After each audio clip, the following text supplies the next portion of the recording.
truckers. Bro, wake up. Chester's voice was shaking. Chester and I have been partners for over 7 years. Long-haul trucking, shift work. I drive, he sleeps, he drives, I sleep. All these years, he never once woke me up unless it was absolutely necessary. So yeah, this was serious. What do you want? I mumbled without opening my eyes. My head felt heavy like I'd been on a bender, though I hadn't touched anything stronger than coffee in weeks. Something's following us, he whispered, barely moving his lips. My eyes snapped open. The cab was dark, lit only by the dim glow of the dash. Sweat glistened on Chester's forehead. He was frozen in place, staring at me with wide eyes.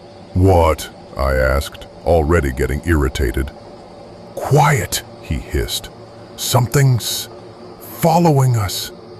I sat up, a swarm of cold chills crawling under my skin. I turned my head and froze. Chester, where's our side mirror? He shut my mouth with his big shovel hand and ducked down near the window. Something flickered in the darkness outside, or maybe I imagined it. I'll tell you everything. Just don't scream. I nodded. He let go, inhaled deeply like he was about to confess a sin. It started about 30 miles back. I was driving, and suddenly there's a roadblock. 3 cruisers with flashing lights and an Army Humvee with a mounted gun, but nobody there.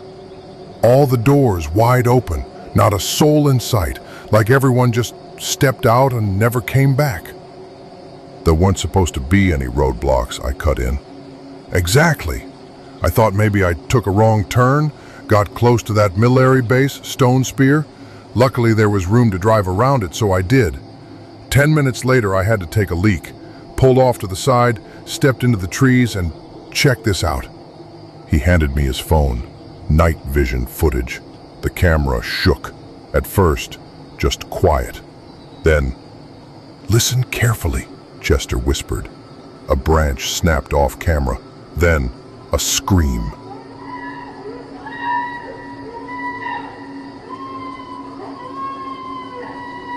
Something between a monkey's howl and the screech of ripping metal. Jesus, I breathed. Exactly. I yelled into the woods, shut the hell up, and everything went dead silent. No bugs, no wind. Then I heard it coming fast.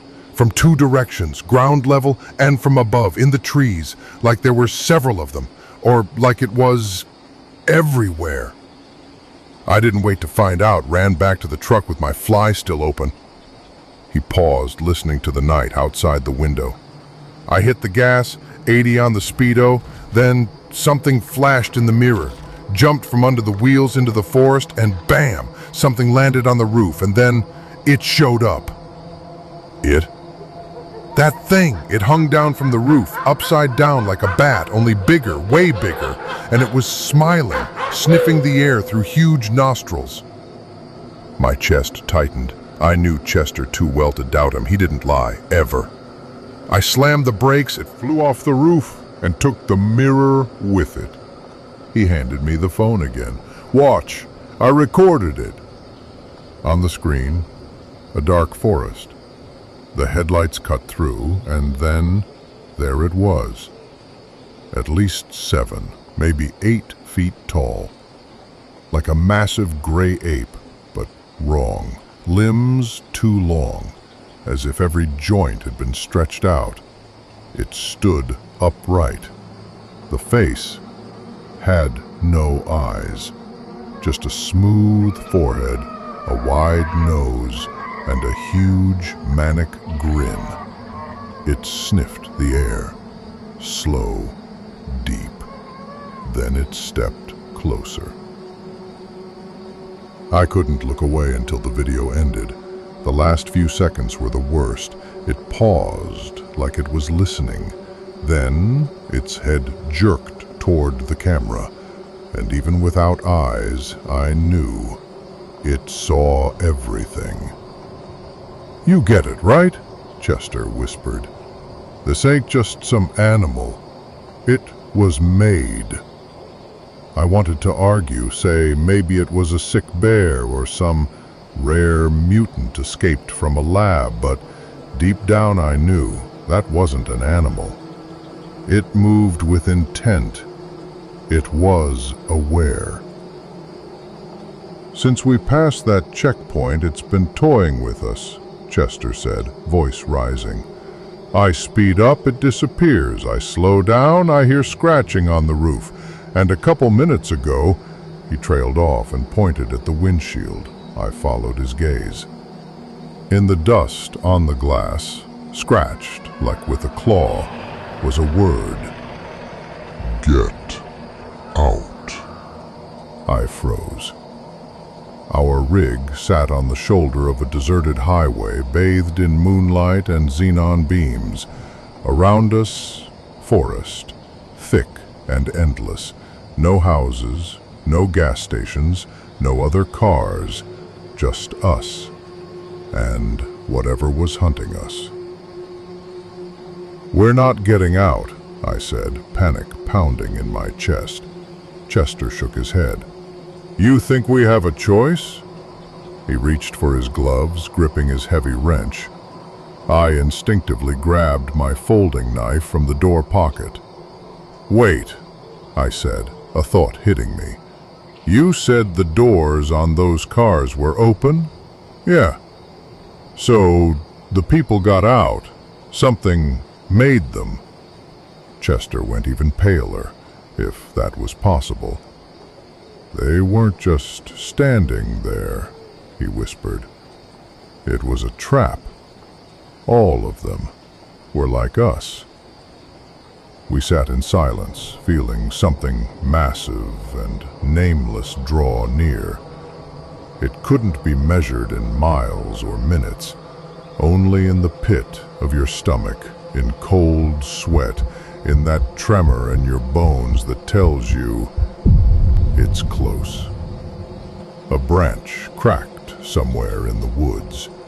Then silence, ringing, crushing. Chester did something I never expected. He pulled the key from the ignition. What the hell are you doing? We're not driving out of here, Ray. It's already here. You want to go out to it? No. He looked at me, sadness in his eyes. I want to understand what we're dealing with before it's too late. I swallowed hard, looked at Chester and shook my head. No, we're not going out there, I said, firm.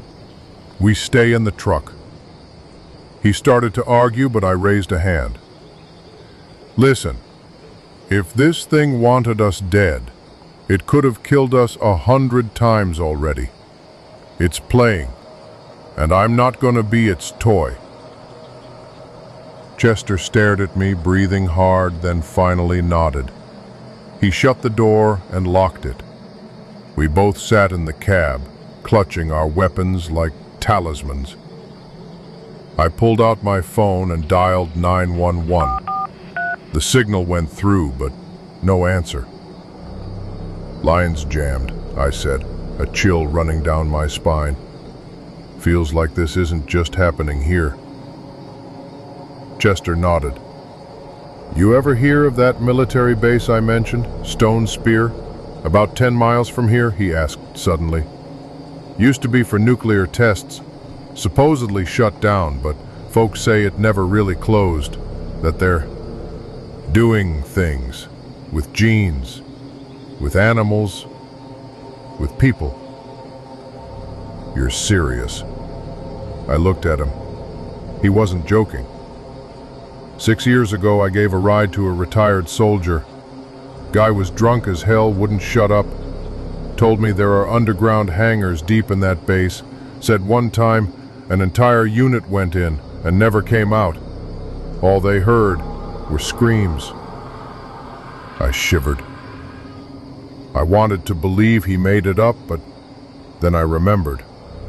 The thing had no eyes, and it still saw us. It smelled us, it heard us, it felt fear. If what we saw is some kind of experiment, I said quietly, maybe they escaped. The truck shook like a gust of wind hit it, but we both knew it wasn't wind. Something was still out there. Town, I muttered. GPS says there's a place nearby, Hollow Creek, small place. Maybe there's help. Maybe it's still safe. Chester exhaled. On foot? I nodded. Quiet, very quiet. That thing, it's blind. Tracks by sound. Chester looked at me and clenched his fist. All right, but if we hear anything, we run and pray, I said. We threw on our jackets, killed every light, even the running lamps, opened the doors so they wouldn't squeak, and stepped out into the thick, sticky darkness. The woods around us were black as tar. The road ahead gleamed silver in the moonlight, leading us away from the rig, away from whatever was waiting there. Watch your step, I whispered. We moved toward Hollow Creek, step by step. No talking, barely breathing. Behind us, in the cab of the truck, something clicked softly, like a door opening by itself. We didn't look back, just kept walking, hoping the town was still safe, and that the monsters, whatever they were, hadn't made it there yet. End of part 1.